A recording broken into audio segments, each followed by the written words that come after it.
Hola a todos. ¿Alguna vez os habéis preguntado por qué el cielo de día es azul y por qué se vuelve rojizo al atardecer y al amanecer? Y no solo eso, ¿por qué a veces los atardeceres y los amaneceres tienen unos tonos espectaculares y otras veces, sin embargo, no tanto? Si lo habéis hecho, os estáis haciendo una pregunta que mucha gente se ha hecho, quizás cuando éramos niños o quizás siendo más mayores, pero es una pregunta que nos recuerda que somos seres curiosos por naturaleza. Y los científicos también se han preguntado por qué el cielo de día es azul y rojizo al atardecer. Y lo que quiero contaros en este vídeo es eso. ¿Qué pasa con la luz del sol cuando llega a la atmósfera de la Tierra y por qué se producen esos colores? Hay que decir que en realidad la luz del sol es blanca. Desde la superficie de la Tierra la vemos con un tono ligeramente amarillento y tiene que ver también con el recorrido que hace hasta llegar a nosotros, y lo voy a explicar en un momento, pero también con su temperatura. En la superficie del Sol la temperatura es aproximadamente 5500 Kelvin y si fuese una estrella más fría y tuviese una temperatura de, por ejemplo, 2500 Kelvin, su superficie sería roja y veríamos la luz del sol como roja. Si fuese mucho más grande y caliente y tuviese una temperatura mucho más alta, la veríamos azul, porque a pesar de lo extraño que pueda parecer, el azul es más cálido que el blanco. Además, ese blanco de la luz del sol es el resultado de la suma de todas las frecuencias de la luz visible, es decir, la que captan nuestros ojos. Y eso es importante porque, por ejemplo, no es el mismo blanco que el que podemos ver en una televisión. En una televisión se utiliza simplemente el rojo, verde y azul con la misma intensidad, no se utilizan todas las frecuencias. La luz del sol, sin embargo, sí. Y hubo un físico británico llamado John William Strutt que a finales del siglo XIX y a principios del siglo XX se hizo esa misma pregunta: ¿por qué el cielo de día es azul? Y hay que decir también que en 1904 ganó un premio Nobel de Física por el descubrimiento del argón. Y el fenómeno que provoca que el cielo de día sea azul y su color en el atardecer y el amanecer sea rojizo lo conocemos como la dispersión de Rayleigh. ¿Por qué ese nombre?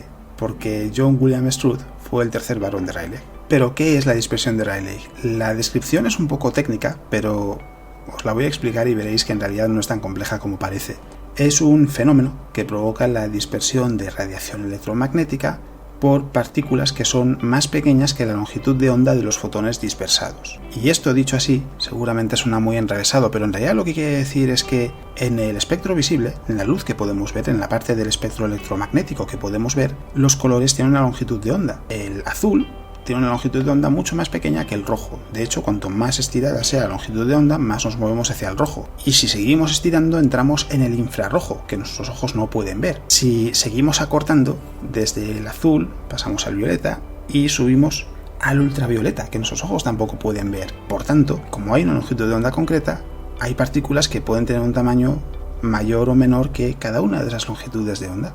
Por tanto, en el espectro visible tenemos en la parte de la longitud de onda más corta el violeta primero, que es más corto que el azul, pero no vemos el cielo violeta primero porque la luz del sol es más abundante hacia el azul y además nuestros ojos no son especialmente sensibles hacia el violeta, por eso lo vemos azul. Después tenemos el azul y vamos bajando en los colores hasta que llegamos al rojo, que tiene una longitud de onda más larga. ¿Y qué sucede? Que los rayos de luz del sol procedentes de la estrella, en su camino hacia la superficie de la Tierra, atraviesan un prisma gigantesco y en la atmósfera hay partículas que tienen un tamaño particular que hace que absorban ciertos colores, y cuando los absorben lo que hacen justo después es emitirlos en todas las direcciones, es decir, dispersarlos. Nuestra atmósfera está compuesta principalmente por un 78% de nitrógeno y un 21% de oxígeno, y estas partículas son mucho más pequeñas que la longitud de onda del azul y el violeta. Así que esos son los colores que atrapan y los que dispersan en todas direcciones. También dispersan un poquito de verde, pero el color que vemos es el azul,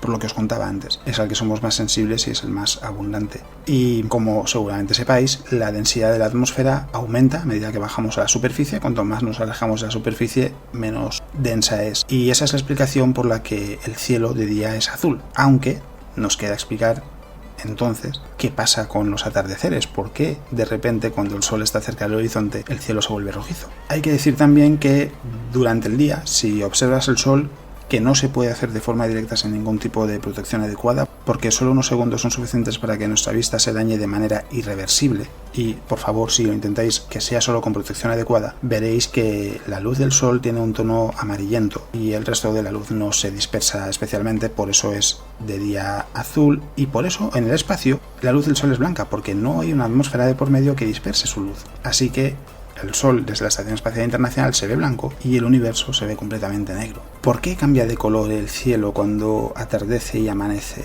En realidad, si durante el día es el azul lo que más predomina, parece lógico suponer que debería ser lo mismo cuando el Sol está abajo en el horizonte. Pero en realidad, precisamente ese cambio de posición hace que también cambie la cantidad de atmósfera que tiene que recorrer hacia nosotros, porque cuando está sobre nosotros, los rayos llegan de forma perpendicular a la superficie. Sin embargo, desde el horizonte llegan de forma casi paralela, y eso quiere decir que tiene que recorrer muchos más kilómetros de atmósfera hasta llegar a nosotros. ¿Y qué provoca eso? Pues que la dispersión del azul, del violeta y del verde en menor medida es tan grande que lo emite en todas las direcciones antes de llegar a nosotros, y lo único que llega hacia nosotros es los colores que tienen una longitud de onda más larga, que son principalmente el naranja y el rojo, y eso es lo que provoca que en el atardecer y el amanecer veamos el cielo con ese tono tan diferente al del día y a veces tan espectacular. Pero queda una cosa en esto, y os lo he contado al principio del vídeo: ¿por qué a veces el atardecer y el amanecer es tan espectacular y otras veces, sin embargo, es mucho más apagado? ¿Qué lo provoca? Hay diversos factores que lo provocan, pero hay uno que es una leyenda urbana que está muy extendida, y es la contaminación. La contaminación no hace que los atardeceres sean más espectaculares, porque son partículas bastante grandes que lo que hacen es más o menos dispersar todos los colores de la misma manera. ¿Y eso qué provoca?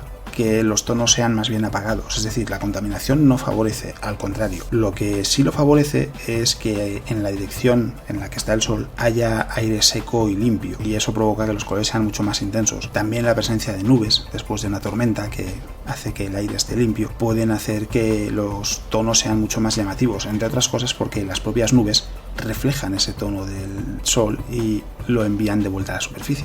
Es decir, las nubes, durante un atardecer o un amanecer, son como una especie de proyector, sirven para magnificar el efecto. Y hay algo muy curioso, porque la sabiduría popular a veces acierta y a veces tiene una base científica. Los marineros tienen un dicho que yo lo he escuchado en inglés, sé que hay una versión en español, pero no recuerdo ahora, porque en su momento cuando lo expliqué en Twitter me lo dijisteis, pero no recuerdo ahora mismo cuál es la frase exacta. Pero en el caso de los marineros anglosajones, lo que dicen es lo siguiente: cielo rojo por la noche, una alegría para los marineros; cielo rojo por la mañana, tengan cuidado los marineros. Por extraño que pueda parecer, esa frase tiene una base científica, porque esos colores ya hemos dicho que lo que indican es la presencia de una masa de aire limpio y seco, y en el atardecer quiere decir que está al oeste y que al día siguiente estará sobre nosotros y que hará buen tiempo. Sin embargo, al amanecer lo que indica es lo contrario, es que se alejará de nosotros y que seguramente hay que esperar que las condiciones sean más duras. Y cuando los marineros veían esto, pues sabían que les esperaba en las próximas horas. Y hay que decir también una cosa, y es que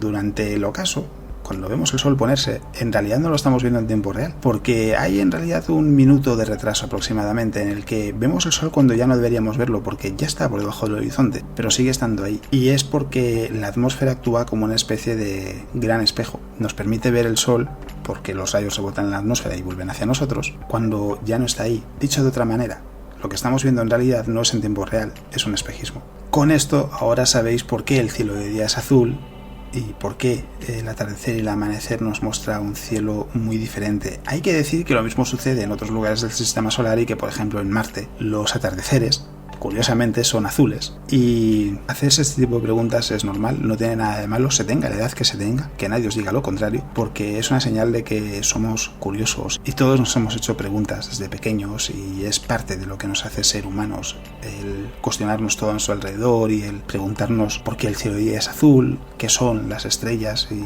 sobre todo cuando somos pequeños, qué son esos puntos de luz que vemos en el cielo, cómo son esas estrellas que podemos observar cada noche, dónde están. Eso es lo que hace que seamos seres humanos. Para terminar, ahora volvemos ya al funcionamiento normal del canal, y esta vez os traigo dos temas para elegir, y las opciones son las siguientes.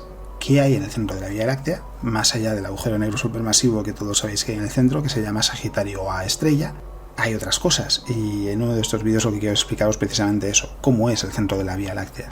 O qué fue el bombardeo intenso tardío, que es un episodio que tuvo lugar al principio de la formación del sistema solar, poco después, y que ha dejado su cicatriz en el presente, porque podemos ver las consecuencias de aquella fase de impactos, por ejemplo, en la superficie de la Luna. Y fue un periodo muy caótico dentro de la evolución del sistema solar. Así que las opciones son esas: o qué hay en el centro de la Vía Láctea, o el bombardeo intenso tardío. Lo que sea más votado es lo que haré en el vídeo de la próxima semana, y lo que quede en segundo lugar lo que haré dentro de 2 semanas, que es cuando os volveré a plantear otros 2 temas para seguir adelante. Y como siempre, si tenéis cualquier tipo de sugerencia, dejadlo en los comentarios y lo añadiré a la lista de temas que podemos tratar en los próximos meses. Así que, como siempre, muchas gracias por estar ahí. Espero que las vacaciones, si las habéis tenido, os hayan sido de provecho y hayáis disfrutado. Y si os vais de vacaciones ahora, disfrutadlas, porque hay que descansar y desconectar. Y eso es todo lo que os quería contar en el vídeo de hoy. Nos vemos.